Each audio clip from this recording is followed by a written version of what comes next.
beabadoobee, Fake It Flowers, Quickie review. Let's do it. So this album came out in October. I didn't get around to doing a dedicated review because I was actually kind of late checking out this record. There was a lot of stuff coming out around that time. And while I had excitement for it, I had just done like my first reaction. If you haven't seen that, my first reaction to beabadoobee, card on screen now, or else a link down below. I liked a lot of her songs, but I also found a lot of them a little bit dull, especially when she was tapping into that kind of bedroom pop lane. I just feel it's overcrowded. It's a genre where you really have to have something to stand out. And when she's going into more of the 90s energy, channeling that through the rest of her band, through her writing, then we actually get some gargantuan tunes out of it, like She Plays Bass, I Wish I Was Stephen Malkmus. She's made her love for 90s music like Pavement and a lot of other bands in that lane known, and I like that influence that she wears on her sleeve. It makes her feel,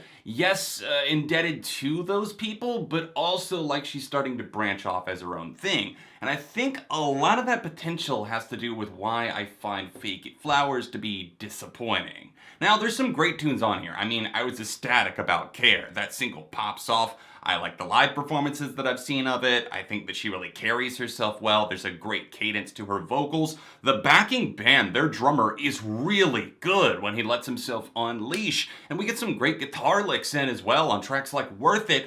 But it's brought down by the weak lyricism, the underwritten tunes, and just the cliches that it kind of props itself up on. It's not to say that the entire album revolves around that solar system, but it kind of does at the same time. It fluctuates in and out of universes. We get the more high octane, the driven, the passion side of beabadoobee on Worth It, and Care, and Charlie Brown, which is probably my favorite of the non-singles, a great track that really throws it in your face with some maniacal vocals on the hook.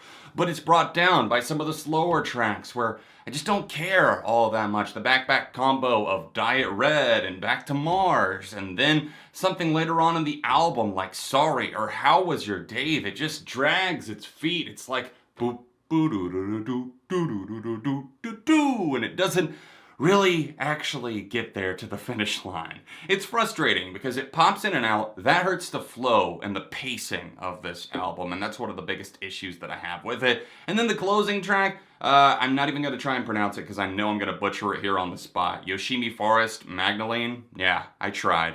That one sounds straight up like a Wolf Alice track, and it doesn't really differentiate itself. And I've been noticing that several acts lately are very influenced by that British band right there. Wolf Alice are amazing. I understand why you would want to use them as a launching pad, just like they used the 90s and kind of noise rock and Riot Girl as their own launching pad. But now people are tapping into Ellie Roselle of Wolf Alice and her vocal style and her charisma, especially female-fronted rock bands.